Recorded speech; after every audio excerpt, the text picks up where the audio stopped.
Daily news അനാലിസിലേക്ക് എല്ലാവർക്കും സ്വാഗതം. അപ്പോൾ ഇപ്രാവശ്യത്തെ ഡെയിലി ന്യൂസിൽ നമ്മൾ നോക്കാൻ പോകുന്ന ടോപ്പിക്സ് ഇതൊക്കെയാണ്. അപ്പം ഒന്നാമത്തെ ടോപ്പിക് എന്ന് പറയുമ്പോഴേക്കും removing exotic plants will ensure food for wild animals. അത് ഒരു സ്റ്റഡി ബേസ് ചെയ്തിട്ട് പറഞ്ഞാണ്. അപ്പോൾ നമ്മുടെ GS3 എൻവയോൺമെൻറ്റ് റിലേറ്റഡ് ആയിട്ടുള്ള ഒരു ടോപ്പിക്കാണ്. പിന്നെ അതുപോലെ തന്നെ recognise this leave as women's right. ഇത് നമ്മുടെ എഡിറ്റോറിയലുള്ളൊരു ആർട്ടിക്കിളാണ്. ഇത് GS2 സോഷ്യൽ ജസ്റ്റിസ്, അതായത് വുമൺ എംപവർമെൻ്റ് ഒക്കെ ആയിട്ട് റിലേറ്റഡ് ആയിട്ടുള്ളൊരു ന്യൂസാണ്. ഇത് ആക്ച്വലി ഭയങ്കര ഇമ്പോർട്ടൻ്റ് ആയിട്ടുള്ളൊരു ന്യൂസാണ് കേട്ടോ. കാരണം വുമൺ എംപവർമെൻറ്റ് UPSC റിപ്പീറ്റഡ് ആയിട്ട് ചോദിക്കുന്ന ടോപ്പിക്കുകളിലൊന്നാണ്. അപ്പം ഇതിനകത്ത് കുറേ ഡേറ്റാസും കുറേ ഇനിഷ്യേറ്റീവ്സൊക്കെ നമുക്ക് കാണാൻ പറ്റും. അപ്പം ഈ ഒരു എഡിറ്റോറിയൽ അത്യാവശ്യം നല്ല ഇമ്പോർട്ടൻ്റ് ആണ്. പിന്നെ does PMJ need design change, ഇതും നമ്മുടെ എഡിറ്റോറിയൽ കഴിഞ്ഞിട്ടുള്ള ഒരു ന്യൂസാണ്. അപ്പോൾ ഇത് GS2 സോഷ്യൽ ജസ്റ്റിസ്, അതായത് പബ്ലിക് ഹെൽത്തുമായിട്ട് റിലേറ്റഡ് ആയിട്ടുള്ള ഒരു ആർട്ടിക്കിളാണ്. പിന്നെ NPCI's global aim to develop UPI like system for Namibia. Okay, അത് GS2 എക്കണോമിയായിട്ട് റിലേറ്റഡ് ആണ്. പിന്നെ അതിനകത്ത് നമ്മൾ നമീബിയയുടെ ലൊക്കേഷനും അതിനെ സറൗണ്ട് ചെയ്യുന്ന കൺട്രീസൊക്കെ നോക്കുന്നുണ്ട്. പിന്നെ UPI NPCI നമ്മൾ നോക്കുന്നുണ്ട്. ഓക്കെ, പിന്നെ ഒരു ന്യൂസ്, ഇത് ആക്ച്വലി നമ്മുടെ സ്റ്റേറ്റ് എഡിറ്റോറിയൽ വന്നതാണ്, അതായത് കൊച്ചിൻ എഡിഷൻ ഓഫ് ഹിന്ദുവിൽ വന്ന ഒരു ന്യൂസാണ് കേട്ടോ. New tardigrade species named after Chandrayaan 3 by CUSAT researchers. അപ്പോൾ ഇത് GS3 science and technology related ആയിട്ടുള്ളൊരു ന്യൂസാണ്. ഈ ടാർട്ടിഗ്രേഡും സയൻസ് ആൻഡ് ടെക്കൊക്കെ ആയിട്ട് റിലേറ്റഡ് ആയിട്ടുള്ളതുകൊണ്ട് ടാർട്ടിഗ്രേഡ് എന്ന് പറയുന്ന സ്പീഷീസിനെ നമുക്ക് ഈയിടെയായിട്ട് ഇൻ്റർ പ്ലാനറ്ററി റിസർച്ചിനൊക്കെ യൂസ് ചെയ്യാൻ പറ്റുന്നൊരു സ്പീഷീസൊക്കെ ആയതുകൊണ്ട് ഒരു ഇമ്പോർട്ടൻ്റ് ആയിട്ടുള്ളൊരു സ്പീഷീസാണത്. ഓക്കെ, അപ്പോൾ അതിൻ്റെ ഒരു പുതിയ സ്പീഷീസിനെ ഡിസ്കവർ ചെയ്തു എന്നുള്ളൊരു ന്യൂസാണ് വന്നേക്കുന്നത്. അപ്പോൾ അതുകൊണ്ട് സയൻസ് ആൻഡ് ടെക്കിൽ അത്ര ഇമ്പോർട്ടൻ്റ് ആയിട്ടുള്ളൊരു സ്പീഷീസ് ആയതുകൊണ്ടാണ് ഞാനത് എടുത്തേക്കുന്നത്. ഓക്കെ, അപ്പോൾ ഫസ്റ്റ് ന്യൂസിലോട്ട് നമ്മൾ പോകുമ്പോഴേക്ക് removing exotic plants will ensure food for wild animals finds study. Okay, അപ്പോൾ ഇതെന്ന് പറയുമ്പോഴേക്കും KSFPSO എന്ന് പറയുന്ന ഒരു ബോഡി നടത്തിയ സ്റ്റഡിയിൽ, അതായത് Kerala state forest protective staff organisation in association with front line forest ഓഫീസേഴ്സുമായിട്ട് നടത്തിയ ഒരു സ്റ്റഡിയിലാണ് ഇങ്ങനൊരു കൺക്ലൂഷൻ എത്തിയത്. അതായത് എക്സോട്ടിക് പ്ലാന്റ്സിനെ നമ്മൾ മാറ്റിക്കഴിഞ്ഞാൽ വൈൽഡ് ആനിമൽസിന് കുറച്ചുകൂടെ ഫുഡ് കിട്ടും എന്നാണ് അവർ പറയുന്നത്. അതായത് ഇൻവേസീവ് ആയിട്ടുള്ള സ്പീഷീസ് ഉണ്ടല്ലോ, ഇപ്പം ഹിബിസ്കസ്, അതുപോലെ തന്നെ നമ്മൾ ആ ഒരു കാറ്റഗറി പെടുന്ന കുറേ ഇൻവേസീവ് സ്പീഷീസ് ആയിട്ടുള്ള പ്ലാന്റ്സ് ഉണ്ട്. അപ്പോൾ അതെല്ലാം മാറ്റിക്കഴിഞ്ഞാൽ വൈൽഡ് ആനിമൽസിനുള്ള ഫുഡ് കിട്ടുമെന്നാണ് ആ ഒരു സ്റ്റഡി പറയുന്നത്. അപ്പോൾ ഈ ഒരു ആർട്ടിക്കിളിൽ നമ്മൾ ആ ഇൻവേസീവ് സ്പീഷീസ് ഏതൊക്കെയാണെന്ന് നമ്മൾ നോക്കും. പിന്നെ ഇതിൻ്റെ ലൊക്കേഷൻസ്, ഇവർ പറയുന്ന ലൊക്കേഷൻസും നമ്മൾ നോക്കും. എസ്പെഷ്യലി നമ്മളിങ്ങോട്ട് പോകുമ്പോഴേക്കും ചിന്തക്കനാൽ റീജിയൻ ഇൻ മൂന്നാർ, അതൊരു ലാൻഡ്സ്കേപ്പ് റീജിയൻ ആണ്. അപ്പോൾ അതിനെക്കുറിച്ച് നമ്മൾ നോക്കും. അപ്പോൾ ഈ സ്റ്റഡി കണ്ടക്ട് ചെയ്തത് Kerala state forest protective staff organisation ആയിരുന്നു. അത് ഫ്രണ്ട് ലൈൻ ഫോറസ്റ്റ് ഓഫീസേഴ്സുമായിട്ട് അസോസിയേറ്റഡ് ആയിട്ടായിരുന്നു ഈ സ്റ്റഡി കണ്ടക്ട് ചെയ്തത്. അപ്പോൾ ഈ സ്റ്റഡി ഏത് റീജിയനായിരുന്നു? ചിന്തക്കനാൽ റീജിയൻ ഓഫ് മൂന്നാർ, ഒരു ഹിൽ സ്റ്റേഷനാണ്, അവിടെ ഫോക്കസ് ചെയ്താണ് ഇത് കൂടുതലും നടത്തിയത്. ഓക്കെ, അപ്പോൾ അതിൽ അവർ കണ്ടുപിടിച്ച കാര്യം എന്ന് പറയുമ്പോഴേക്കും ബ്ലാക്ക് വെറ്റിൽ അല്ലെങ്കിൽ അക്കാസിയ മെർനസി പിന്നെ യൂക്കാലിപ്റ്റസ് പോലുള്ള പ്രോമിനൻ്റ് എക്സോട്ടിക് സ്പീഷീസ് അവിടെ കണ്ടെത്തി. ഓക്കെ, ആ ഒരു സ്പീഷീസ് അവിടെ ഉള്ളതുകൊണ്ട് അവിടുത്തെ നേറ്റീവ് ആയിട്ടുള്ള പ്ലാന്റ് സ്പീഷീസിൻ്റെ ഗ്രോത്ത് അവർ തടയുന്നുണ്ടായിരുന്നു. ഓക്കെ, അവിടെ നേറ്റീവ് ആയിട്ടുള്ള പ്ലാന്റ്സ് ഈ ഒരു ഇൻവേസീവ് സ്പീഷീസ് ഉള്ള കാരണം അവർക്ക് ഗ്രോ ചെയ്യാനായിട്ട് പറ്റത്തില്ല. These exotic plant species are also restricting the movement of wild animals including elephants. അപ്പോൾ ഈ ഒരു ഏരിയ എന്ന് പറയുന്നത് നമ്മൾ ഈ ഡിസ്കസ് ചെയ്യുന്ന ചിന്തക്കനാൽ റീജിയൻ, ആ ഒരു റീജിയൻ എന്ന് പറയുന്നത് ആക്ച്വലി ഒരു എലിഫൻറ്റ് കൊറിഡോറാണ്. ഓക്കെ, അപ്പോൾ അവിടെ എലിഫൻസിൻ്റെ മൂവ്മെൻറ്റിനെ ഇത് റിസ്ട്രിക്റ്റ് ചെയ്യുന്നുണ്ട്. അപ്പോൾ നമ്മൾ ഈ അക്കാസിയ മെർനസി എന്ന് പറയുന്നത്, അല്ലെങ്കിൽ കോമൺലി നോൺ ആസ് ബ്ലാക്ക് വെറ്റിൽ അല്ലെങ്കിൽ ഗ്രീൻ വെറ്റിൽ എന്ന് പറയുന്ന ഈ സ്പീഷീസ് ആക്ച്വലി ഫബാക്കിയ എന്ന് പറയുന്ന ഫാമിലിയിൽ എൻഡമിക് ടു സൗത്ത് ഈസ്റ്റേൺ ഓസ്ട്രേലിയയാണ് ഈ ഒരു സ്പീഷീസ് വരുന്നത്. ഇതാണ് അതിൻ്റെ ഒരു ഇമേജ് എന്ന് പറയുന്നത്. ജസ്റ്റ് ഇതൊന്ന് അറിഞ്ഞിരുന്നാൽ മാത്രം മതി, ഇതൊരു ഇൻവേസീവ് സ്പീഷീസ് ആണ്. അക്കാസിയ മെർസി എന്ന് പറയുന്ന ഒരു ഇത് എന്താണെന്ന് ചിലപ്പം പ്രിലിംസ് ചോദിക്കാം. പ്രിലിംസിൽ ഈ ഒരു ടേം മാത്രം വെച്ചിട്ട് ചിലപ്പം പ്രിലിംസ് ചോദിക്കാം, ഇതൊരു ഇൻവേസീവ് സ്പീഷീസ് ആണോ അല്ലെങ്കിൽ ആനിമൽ സ്പീഷീസ് ആണോ, അങ്ങനെ ഡിഫറെൻറ്റ് ഓപ്ഷൻ തന്നിട്ട് ചിലപ്പോൾ ചോദിക്കാൻ ചാൻസ് ഉണ്ട്. അപ്പോൾ അത് കാരണം നമുക്കതൊന്ന് ജസ്റ്റ് ഒന്ന് ബ്രീഫായിട്ട് നോക്കിയാൽ മാത്രം മതി. ഓക്കെ, പിന്നെ ഇതിൻ്റെ പ്രൊപ്പോസ്ഡ് ആയിട്ടുള്ള സൊല്യൂഷൻ എന്ന് പറയുന്നത് KSFPO എന്ന് പറയുന്ന ആ ഓർഗനൈസേഷൻ റെക്കമെൻഡ് ചെയ്തത് ഈ എക്സോട്ടിക് പ്ലാന്റ് സ്പീഷീസിനെ ഈ ഫോറസ്റ്റ് ഏരിയാസിൽ നിന്ന് മാറ്റുക, എന്നിട്ട് ഈ ഏരിയാസിനെ നാച്ചുറൽ ഗ്രാസ് ലാൻഡ്സിലായിട്ട് കൺവേർട്ട് ചെയ്യുക. അപ്പം എന്താണ്, ഫുഡും വാട്ടർ അവൈലബിലിറ്റിയും അവിടെ കിട്ടും ഈ വൈൽഡ് ആനിമൽസിന്. Okay, facilitating the movement and mitigating human and elephant conflict. അപ്പം നമുക്കറിയാം ഈയിടെയായിട്ട് ചക്രക്കൊമ്പൻ അങ്ങനെ കുറേ എലിഫൻറ്റ് കോൺഫ്ലിക്റ്റുകൾ നമ്മൾ കണ്ടിട്ടുണ്ട് അല്ലേ. അപ്പോൾ അങ്ങനെ ആ കോൺഫ്ലിക്റ്റ് ഒക്കെ നടക്കുന്ന സ്ഥലമാണ് ആക്ച്വലി ഇത്. ഓക്കെ, ആ ഒരു ഏരിയ ആയതുകൊണ്ടാണ് ഇവർ ഈ ഒരു സ്റ്റഡി ഇവിടെ കണ്ടക്ട് ചെയ്തത്. ഈ ആനിമൽസ് എല്ലാം എന്തുകൊണ്ടാണ് ഹ്യൂമൻ ലൊക്കാലിറ്റിയിലോട്ട് വരുന്നത്, അപ്പോൾ ആ ലൊക്കാലിറ്റിയിലോട്ട് വരുന്നതിൻ്റെ റീസൺ എന്താണെന്നൊക്കെ നോക്കിയപ്പോഴാണ് ഇങ്ങനൊരു ഇൻവേസീവ് സ്പീഷീസാണ് ഇവരുടെ ഫുഡ് സോഴ്സസിനെ ഇല്ലാതാക്കുന്നത്. അപ്പോൾ അവർക്ക് ഫുഡില്ലാത്തതുകൊണ്ട് ഇവർ സാധാരണ ആൾക്കാർ താമസിക്കുന്ന സ്ഥലത്തോട്ട് ഇവർ വരുവാണ്. ഓക്കെ, ചിന്തകനാൽ ലാൻഡ്സ്കേപ്പ് എന്ന് പറയുമ്പോൾ it is over by West Indian lantana അല്ലെങ്കിൽ കൊങ്ങി എന്ന് പറയും. അതൊരു ഇൻവേസീവ് സ്പീഷീസാണ്. കൊങ്ങിനി inhibits the growth of other plant species. It also restricts access and movement of animals within the landscape. Okay, അപ്പം ഈ കൊങ്ങിനി അല്ലെങ്കിൽ വെസ്റ്റ് ഇന്ത്യൻ ലാൻറ്റാന എന്ന് പറയുന്നതും ഒരു ഇൻവേസീവ് സ്പീഷീസ് ആണെന്നും കൂടി ഓർത്തിരിക്കുക. അപ്പോൾ നമ്മൾ ഇപ്പോഴത്തെ ഇതിനകത്ത് നമ്മൾ നോക്കി അർക്കാസിയ മെർസായി എന്ന് പറയുന്നത് ഒരു ഇൻവേസീവ് സ്പീഷീസ് ആണ്. അതുപോലെ തന്നെ കൊങ്കിനി അല്ലെങ്കിൽ വെസ്റ്റ് ഇന്ത്യൻ ലാൻറ്റാന എന്ന് പറയുന്നതും ഒരു ഇൻവേസീവ് സ്പീഷീസ് ആണ്. അപ്പോൾ ഈ ജസ്റ്റ് നെയിംസ് നിങ്ങളുടെ മനസ്സിലുണ്ടാകുക, ഇത് ഇൻവേസീവ് സ്പീഷീസ് ആണെന്ന് അറിഞ്ഞിരിക്കുക, അത്രയും മാത്രം മതി. ഓക്കെ, അപ്പോൾ ഈ ഒരു അക്കോർഡിംഗ് ടു ഒഫീഷ്യൽസ് ഈ ഒരു ഏരിയയിൽ 19 വൈൽഡ് എലിഫൻസ് ഉണ്ട്, ഇൻക്ലൂഡിങ് 2 ടസ്കേഴ്സ്, പിന്നെ 5 ഫീമെയിൽസ്, 5 മെയിൽ കാഫ്സ്, 12 ഫീമെയിൽ എലിഫൻസ്, അങ്ങനെയുള്ള സ്പീഷീസ് അവിടെ ഉണ്ട് എന്നവർ പറയുന്നുണ്ട്. പിന്നെ നമ്മൾ നോക്കേണ്ട ഒരു സ്പീഷീസാണ് ലാൻറ്റാന കമാര എന്ന് പറയുന്ന സ്പീഷീസ്. ഇതൊരു ഫ്ലവറിങ് പ്ലാന്റ് ആണ്, വെർബന സ്പീഷീസിലുള്ള. വെർബന എന്ന് പറയുന്നത് ആക്ച്വലി ഒരു ചെറിയ മോസ് ടൈപ്പ് ഗ്രാസസ് ഉണ്ടാകുന്ന പൂവ്, ആ ഒരു കാറ്റഗറി ഓഫ് സ്പീഷീസിനെയാണ്, ആ ഒരു ഫാമിലിയിൽ പെടുന്ന ഫ്ലവറിങ് പ്ലാന്റ്സിനെയാണ് ഈ വെർബന ഫാമിലി എന്ന് പറയുന്നത് കേട്ടോ. Okay, native to the American tropics ആണ്. It is very adaptable species ആണ്. വൈഡ് വെറൈറ്റി ഓഫ് എക്കോസിസ്റ്റത്തിൽ ഇത് സർവൈവ് ചെയ്യാൻ പറ്റും. ബേസിക്കലി ഇത് ഇൻവേസീവ് സ്പീഷീസ് ആണ് ലാൻറ്റാന കമാര എന്ന് പറയുന്നത്. ഓക്കെ, അപ്പം ഇതാണ് അതിൻ്റെ ഒരു ഇമേജ് എന്ന് പറയുന്നത്. ആ ഈ ഒരു സ്പീഷീസിൻ്റെ നമ്മുടെ മിക്കവാറും നമ്മുടെ നാട്ടിലൊക്കെ കാണുന്ന ഒരു ചെടിയാണിത്. ഇതൊരു ഇൻവേസീവ് സ്പീഷീസ് ആണെന്ന് ഓർത്തിരിക്കുക. ലാൻറ്റാന കമാര എന്നാണ് അതിൻ്റെ പേര്. ഓക്കെ, അപ്പോൾ ഈ ഒരു ന്യൂസിൽ ഇതിൻ്റെ റെക്കമെൻഡേഷൻ, ആ ഒരു എക്സ്പേർട്ട് പാനലിൻ്റെ റെക്കമെൻഡേഷൻ എന്ന് പറയുന്നത് ആ എലിഫൻറ്റ് കൊറിഡോർ റീഓപ്പൺ ചെയ്യുകയാണ്. അതായത് panel advocates for the reopening of the elephant corridor spanning from അനരിക്കൽ to old Devikulam, covering about 60 acre shola forest ആണ്. This initiative aims to restore the connectivity crucial for the free movement of wild animals by facilitating access to 4,500 square kilometer area within the Munnar landscape. This measure could mitigate the isolation of elephant population in Chinnakanal. Okay, actually ഇവർ പറയുന്ന solution എന്ന് പറയുന്ന ഒന്നാമത്തെ solution ഈ invasive സ്പീഷീസിനെ മാറ്റുക, എന്നിട്ട് അതൊരു grass land പോലെ ആക്കുക. അപ്പം ഈ ആനിമൽസിൻ്റെ മൂവ്മെൻറ്റിനെ ഉള്ള തടസ്സം മാറിക്കിട്ടും. പിന്നെ ആ എലിഫൻറ്റ് കൊറിഡോർ ഓപ്പൺ ചെയ്യുക. അപ്പോൾ എലിഫൻറ്റ് കൊറിഡോർ എവിടെ നിന്നാണ് വരുന്നത്? അനരിക്കൽ ടു ഓൾഡ് ദേവികുളം, അതാണ് ഈ ഒരു ഏരിയ ആണ്. ചിന്നക്കനാൽ എന്ന് പറയുന്ന ആ ഒരു ഏരിയ ആ ലാൻഡ്സ്കേപ്പ് റീജിയനാണ് കേട്ടോ. ഇത് മൂന്നാറിലാണുള്ളത്. ഓക്കെ, നെക്സ്റ്റ് ന്യൂസ് എന്ന് പറയുന്നത് നമ്മുടെ എഡിറ്റോറിയൽ ബേസ് ചെയ്തിട്ടുള്ളൊരു ന്യൂസാണ്. അപ്പം ഈ എഡിറ്റോറിയൽ എന്ന് പറയുന്നത് recognise this leave as women's right. Okay, അപ്പം ഞാനിത് എടുക്കാനുള്ള റീസൺ ഞാൻ പറഞ്ഞു. Woman empowerment is a very important topic for UPSC. അപ്പോൾ ഇതിനകത്തുള്ള ലേണിംഗ് ഔട്ട്കംസ്, ഈ ഒരു ആർട്ടിക്കിളിൽ നിന്ന് നമ്മൾ പഠിക്കാൻ പോകുന്ന കാര്യങ്ങളെന്ന് പറയുമ്പോഴേക്കും understand legislative efforts and judicial stands on menstrual leave in India, recognize progressive steps by states and countries towards menstrual leave, appreciate need for policies addressing gender inequalities and promoting sensitivity. പിന്നെ ഇതിൻ്റെ context എന്ന് പറയുന്നത് menstrual leave എന്ന് പറയുന്നത് ഈ general elections, നമ്മുടെ ഈ വർഷത്തെ ജനറൽ ഇലക്ഷൻസിൽ ഒരു പ്രോമിനൻ്റ് ആയിട്ട് നിന്ന ഒരു ടോപ്പിക്കാണ്. അപ്പോൾ DMK in Tamil Nadu promised to insist a law for menstrual leave for women, emphasizing gender equality. This came after unfruitful debate on the issue on the 17th Lok Sabha in December 2023. അപ്പം നമ്മുടെ 17ാം ലോക്സഭയിൽ ഇതിനെക്കുറിച്ചൊരു debate നടന്നു. പക്ഷേ അതിൽ end റിസൾട്ടുകളൊന്നും വന്നില്ല. അപ്പം DMK ഒരു promise ചെയ്തു, എന്താണ്, ജെൻഡർ ഇക്വാളിറ്റി മെയിൻറ്റെയിൻ ചെയ്യാനായിട്ട് നമ്മൾ മെൻസ്ട്രൽ ലീവ് കൊടുക്കുമെന്ന്.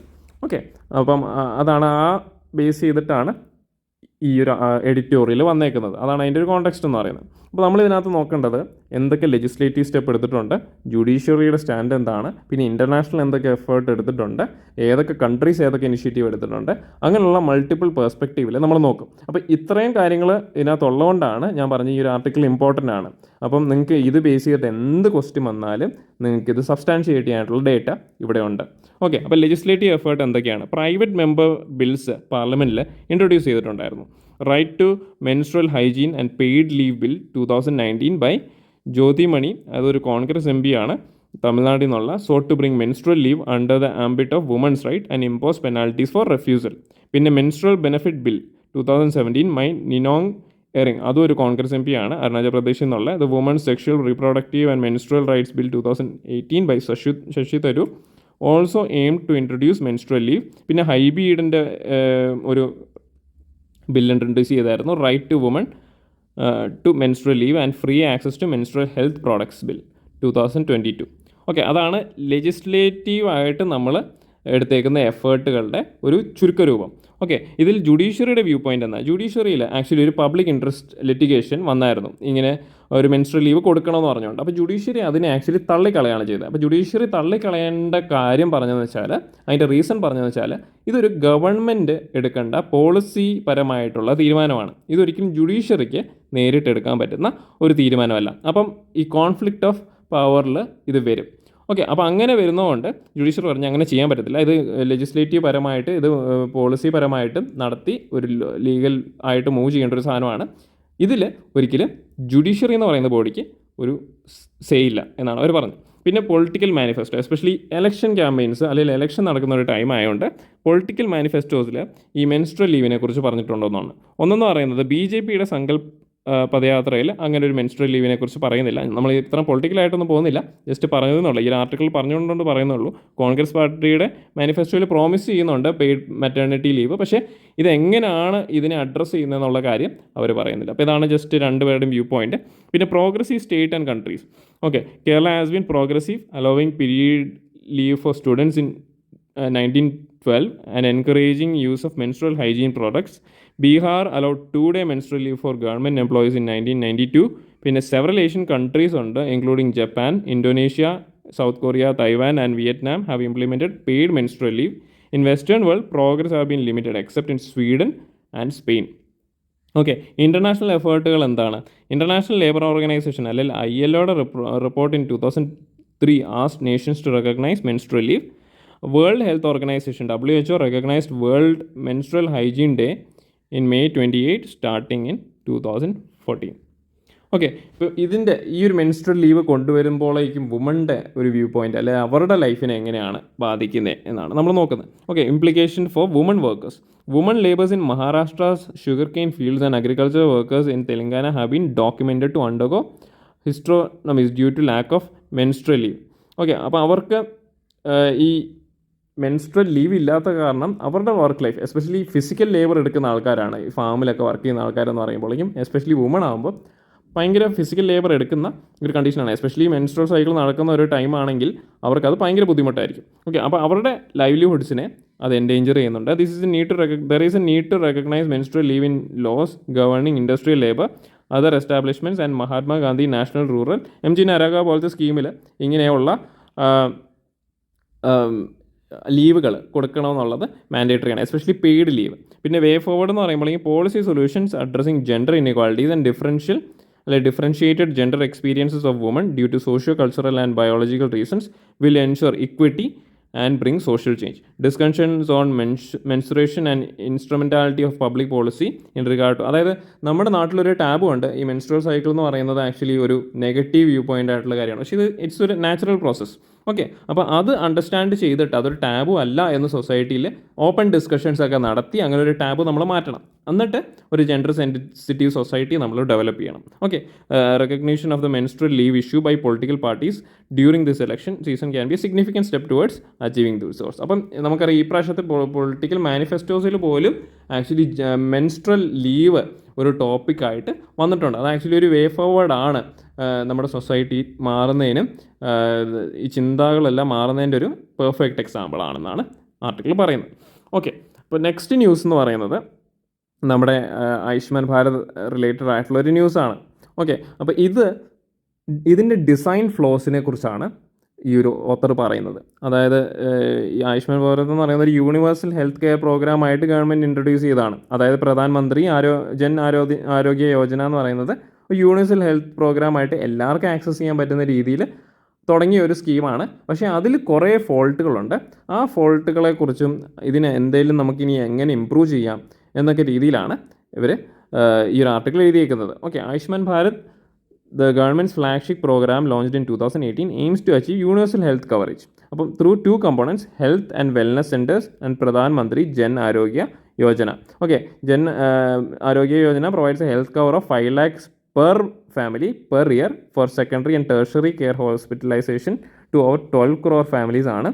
അതായത് നമ്മുടെ പോപ്പുലേഷനിലെ 40% താഴെത്തട്ടിലുള്ള കുടുംബങ്ങൾക്കാണ് ഈ ഒരു ആനുകൂല്യം കിട്ടുന്നത്. While the scheme has issued 34.27 crore cards and empaneled over 30,000 hospitals, it faces challenges related to delayed payments, claim rejections and inadequate capacity in some states. Okay, അപ്പോൾ അതൊക്കെയാണ് ഒരു ബ്രീഫായിട്ട് പറയുന്ന ചാലഞ്ചസ്. ഇപ്പോൾ നമുക്കൊരു ഏകദേശം ഐഡിയ കിട്ടിയല്ലോ എന്തായിരിക്കും നമുക്ക് ഈ ആർട്ടിക്കിൾ നമ്മൾ നോക്കാൻ പോകും. അപ്പോൾ ഈ ആയുഷ്മാൻ ഭാരത് അല്ലെങ്കിൽ PMJY എന്ന് പറയുന്ന സ്കീം എന്താണ്? ഓക്കെ, പ്രധാനമന്ത്രി ജൻ ആരോഗ്യ യോജന എന്ന് പറയുന്നത് വേൾഡിലെ തന്നെ ലാർജസ്റ്റ് ഹെൽത്ത് ഇൻഷുറൻസ് സ്കീമാണ്. അത് ഗവൺമെൻറ് ഫുള്ളി ഫൈനാൻസ് ചെയ്തേക്കുന്ന ഒരു സ്കീമാണ്. ഇത് 2018 ലോഞ്ച് ചെയ്തത്. ഇത് ഏകദേശം 5 lakhs per family per year for secondary and tertiary കെയറിന് കൊടുക്കുന്നതാണ്. ഈ ഹെൽത്ത് പാക്കേജിൽ surgery, medical and day care treatments, cost of medicines, diagnosis എല്ലാം കവേർഡ് ആണ്. ഓക്കെ, ഇതിൻ്റെ ബെനിഫിഷ്യറീസ് എന്ന് പറയുന്നത് PMJY is a entitlement based സ്കീമാണ്. The targets beneficiary identified by the latest socio economic caste census data base ചെയ്തിട്ടായിരിക്കും ഇത് identify ചെയ്യുന്നത്. National health authority has provided flexibility to state and unions use non-SCC beneficiary ഫാമിലീസിനെയും ഇതിനകത്തോട്ട് include ചെയ്യാനായിട്ട് NHA അവർക്ക് അംഗീകാരം അല്ലെങ്കിൽ authority കൊടുത്തിട്ടുണ്ട്. അപ്പോൾ ഇതിൻ്റെ ഫണ്ടിങ് എങ്ങനെയാണ്? ഫണ്ടിങ് എന്ന് പറയുമ്പോഴേക്കും ഇതിൻ്റെ funding actually all states and union ടെറിട്ടറീസിൽ 60-40 ആണ്. 60% സെൻട്രൽ ഗവൺമെൻറ്റും 40% സ്റ്റേറ്റ് ഗവൺമെൻറ്റും വഹിക്കും. അതുപോലെ തന്നെ നോർത്ത് ഈസ്റ്റ് സ്റ്റേറ്റ്സിൽ and Jammu and Kashmir and Himachal Pradesh, ഉത്തരാഖണ്ഡിലൊക്കെ എന്താണ് 90:10 ആണ്. അതായത് 90% സെൻട്രൽ ഗവൺമെൻറ് വഹിക്കും, 10% മാത്രം അവിടുത്തെ ഗവൺമെൻറ് വഹിച്ചാൽ മതി. പിന്നെ യൂണിയൻ ടെറിട്ടറീസിൽ, അതായത് ലെജിസ്ലേച്ചർ ഇല്ലാത്ത യൂണിയൻ ടെറിട്ടറീസ് ആണെങ്കിൽ 100% സെൻട്രൽ ഫണ്ടിങ് കിട്ടും. ഓക്കെ, അങ്ങനെയാണ് അതിൻ്റെ ഒരു ഫണ്ടിങ് പാറ്റേൺ പോകുന്നത്. നോഡൽ ഏജൻസീസ് എന്ന് പറയുന്നത് നാഷണൽ ഹെൽത്ത് അതോറിറ്റിയാണ് ഇതിൻ്റെ മെയിനായിട്ട് നടത്തിക്കൊണ്ട് പോകുന്ന agency. Has been constituted as autonomous entity under the society regulation act. State health ഏജൻസിയും ഇതിൻ്റെ ഒരു അപ്പെക്സ് ബോഡിയാണ്. അത് സ്റ്റേറ്റ് ഗവൺമെൻറ്റിൻ്റെ കേസ് വരുമ്പോഴേക്കും അവരാണ് ഇത് ഇംപ്ലിമെൻറ്റേഷൻ നോക്കുന്നത്. അതാണ് നമ്മൾ ആ ഒരു PMJ എന്ന് പറയുന്ന ആ ഒരു സ്കീമും ആയുഷ്മാൻ ഭാരതിനെ കുറിച്ചുള്ള ഒരു ബ്രീഫായിട്ടുള്ള ഒരു ഓവർവ്യൂ. അപ്പോൾ ഈ ഒരു സ്കീമിനെ കുറിച്ച് ഉള്ള ചാലഞ്ചസും അത് ചെയ്യുന്ന പ്രശ്നങ്ങളുമാണ് നമ്മൾ ഇനി ഡിസ്കസ് ചെയ്യുന്നത്. അപ്പോൾ ഇതിൻ്റെ ഇംപ്ലിമെൻറ്റേഷൻ ചാലഞ്ചസ് എന്ന് പറയുന്നത് ഈ ക്ലെയിം പേയ്മെൻറ്റ്സ് ഡിലേ ആകുന്നുണ്ട്. ചില ഹോസ്പിറ്റൽസ് അത് അക്സെപ്റ്റ് ചെയ്യുന്നില്ല. ക്ലെയിം റിജക്ഷൻസ് വരുന്നുണ്ട് due to documentation errors or technicalities. Capped rates ആണ് ട്രീറ്റ്മെൻറ്റിന് affecting participation of private providers. അതായത് നമുക്കറിയാം ഗവൺമെൻറ് ഒരു ഇത് ഇറക്കുമ്പോഴേക്കും ഇത് സാധാരണ ഒരു ലോവർ മിഡിൽ ക്ലാസ് ആയിട്ടുള്ള ആൾക്കാർ അല്ലെങ്കിൽ വെരി ലോ ഇൻകം ആയിട്ടുള്ള കാറ്റഗറിയിലുള്ള ആൾക്കാരായിരിക്കും ഇതിൻ്റെ ബെനിഫിഷ്യറീസ് ആയിട്ട് വരുന്നത്. അവർക്ക് പ്രോപ്പറായിട്ട് ഇതിൻ്റെ ഡോക്യുമെൻറ്റേഷൻ ഡീറ്റെയിൽസോ അല്ലെങ്കിൽ ചിലവർക്ക് പോലും ഈ പ്രോപ്പർ ഡോക്യുമെൻറ്റ്സ് പോലും ഇല്ലാത്ത സാഹചര്യങ്ങളുണ്ട്. അപ്പോൾ അങ്ങനെയുള്ള ആൾക്കാർ ഈ സ്കീം എടുക്കുമ്പോഴേക്കും നമുക്ക് ഈ ഡോക്യുമെൻറ്റ്സ് ഒക്കെ സബ്മിറ്റ് ചെയ്യേണ്ട ഒരു സാഹചര്യം വരുമ്പോഴേക്കും അവിടെ മിസ്മാച്ച് വരികയും ആ ക്ലെയിം റിജക്റ്റ് ആവുകയും ചെയ്യും. നമുക്കറിയാം, നമ്മളൊരു ഇൻഷുറൻസ് ക്ലെയിമിന് പോകുമ്പോഴേക്കും നമുക്കറിയാം ഇവർ ഇൻഷുറൻസ് എടുക്കാനായിട്ട് എല്ലാവരും ഓടി നടക്കുമെങ്കിലും നമുക്ക് ഇൻഷുറൻസിൻ്റെ ക്ലെയിമിലോട്ട് പോകുമ്പോഴേക്കും എല്ലാ ഡോക്യുമെൻറ്റ്സും വെരിഫൈ ചെയ്തിട്ട് എല്ലാം നോക്കിയിട്ടാണ് ഇവർ ആ പൈസ നമുക്ക് തരുന്നത്. അപ്പോൾ അത്രയും സ്ക്രൂട്ടണി ഫേസ് ചെയ്യുന്ന ഒരു സെക്ടറാണ് ഇൻഷുറൻസ് സെക്ടർ.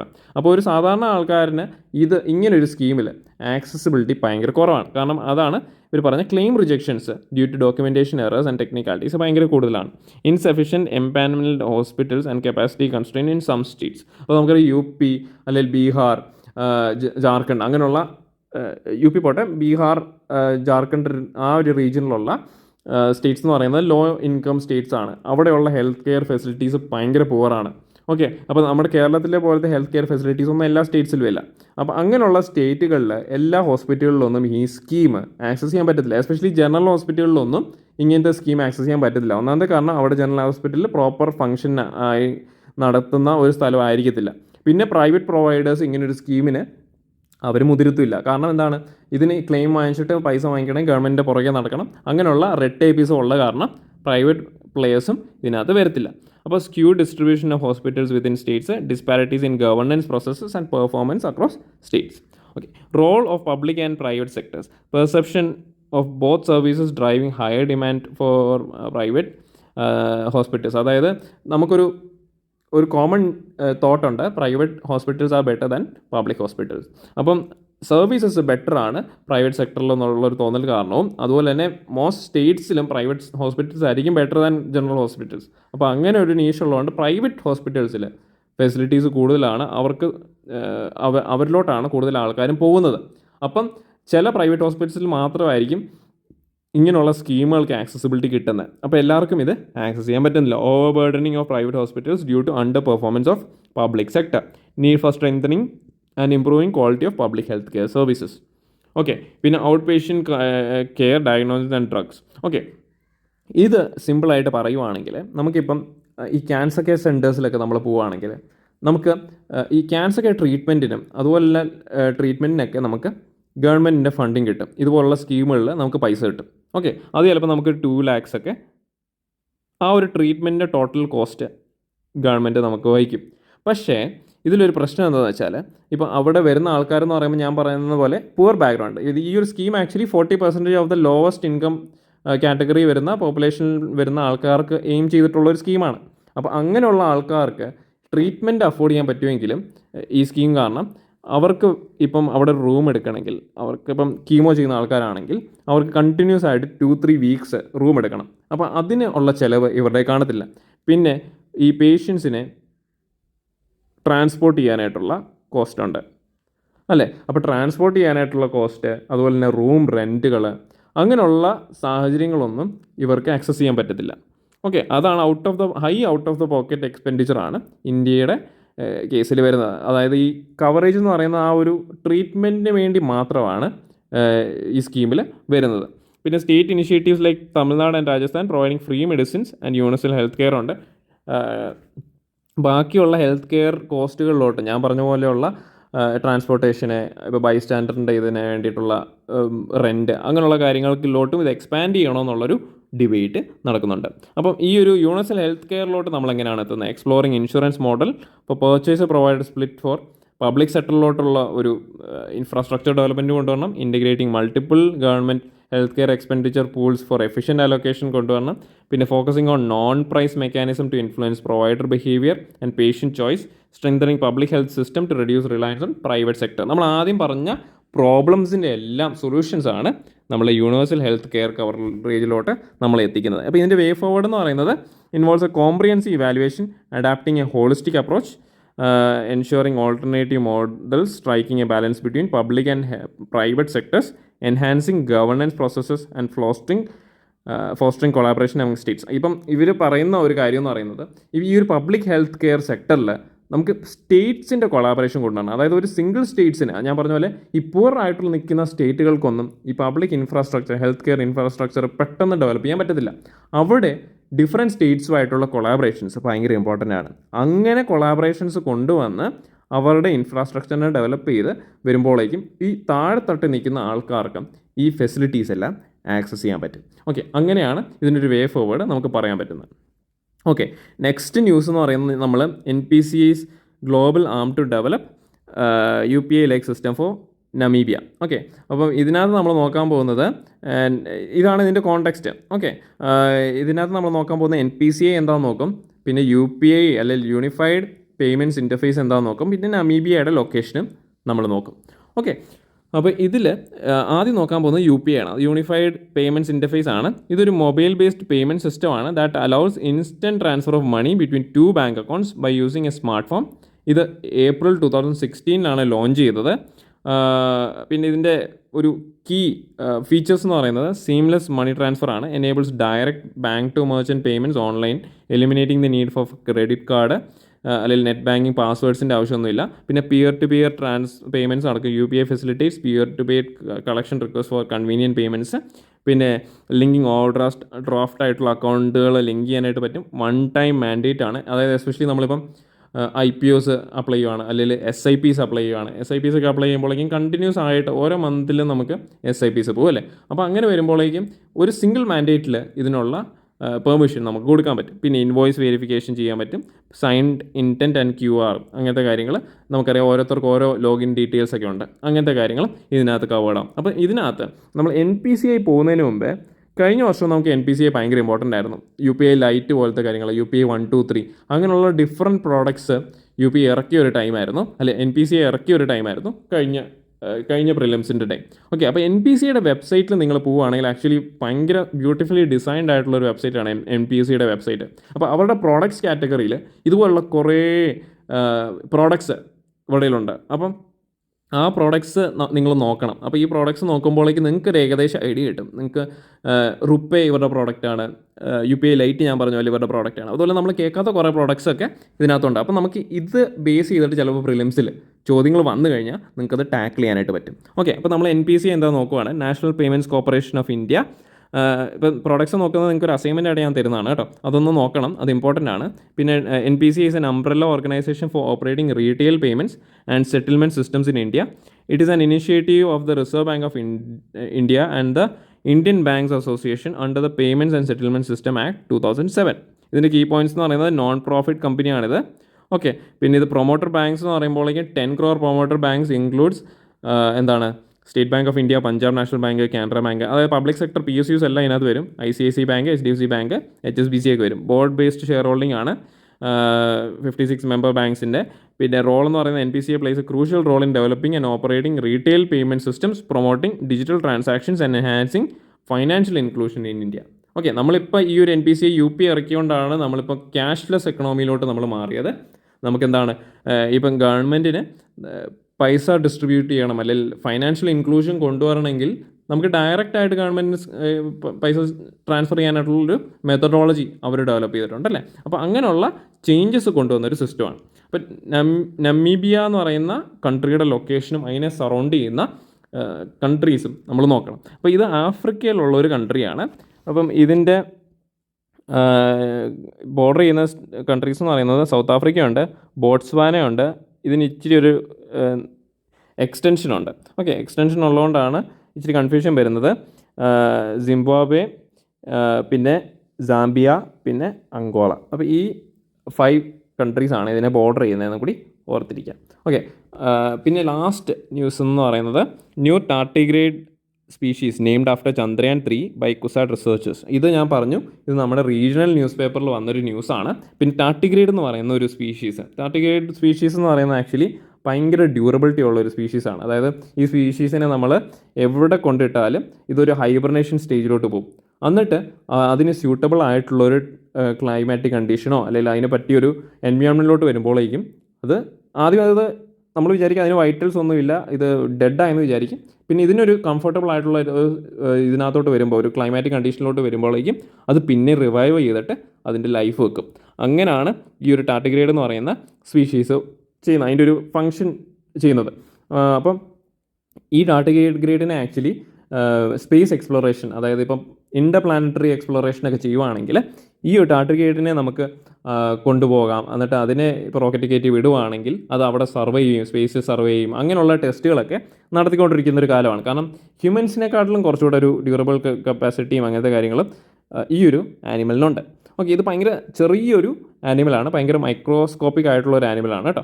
അപ്പം റിസർച്ചേഴ്സ് അറ്റ് കൊച്ചിൻ യൂണിവേഴ്സിറ്റി അല്ലെങ്കിൽ CUSAT have discovered a new species of marine tardigrade from the south east coast of Tamil Nadu in recognition of India's achievement in landing near the south pole of moon through Chandrayaan 3 mission by ISRO. The researchers have named microscopic marvel Bathylepus chandrayani. Okay, Bathylepus chandrayani എന്ന് പറയുന്ന പേരാണ് ഇതിന് coin ചെയ്തേക്കുന്നത്. അപ്പം ഈ term കൊടുത്തു കഴിഞ്ഞിട്ട് ഇത് എന്താണെന്ന് ചോദിച്ചു കഴിഞ്ഞാൽ ഓർത്തോണം, ഇതൊരു ടാർട്ടിഗ്രേഡ് ആണെന്ന് ഓർത്തോണം. ഓക്കെ, ഈ ടാർട്ടിഗ്രേഡിനെ കുറിച്ചാണ് നമ്മളിനി നോക്കാൻ പോകുന്നത്. പിന്നെ ഇതിനകത്ത് ഈ ബാറ്റിൽപസ് ചന്ദ്രയാനിനെ കുറിച്ച് നമ്മൾ ചെറുതായിട്ട് നോക്കും. അപ്പോൾ ടാർട്ടിഗ്രേഡ് എന്ന് പറയുന്നത് ആക്ച്വലി വാട്ടർ ബിയേഴ്സ് എന്നാണ് ഇതിനെ പറയുന്നത്. മൈക്രോസ്കോപ്പിക് ആനിമൽസ് ആണ്. They are renowned for their remarkable survival abilities. അപ്പോൾ Batillipes chandrayaani is the third marine tardigrade species to be scientifically described from Indian waters and the second from east cost.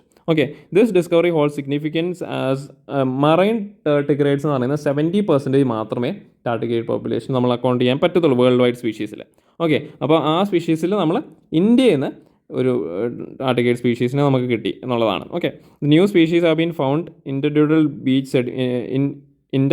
Beach sediments in Mandapam Tamil Nadu growing to 0.15 millimeters in length and 0.04 millimeters in width.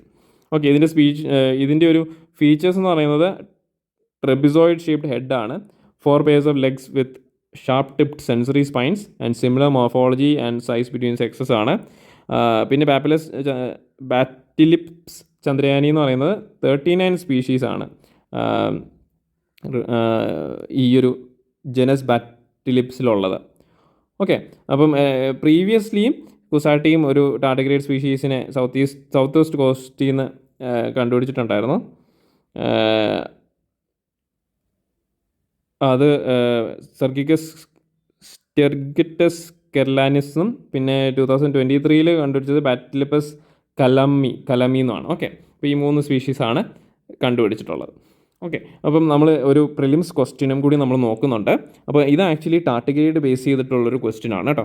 അപ്പം consider the following statements about tardigrades. Tardigrades are tiny multi celled organisms visible only under microscope.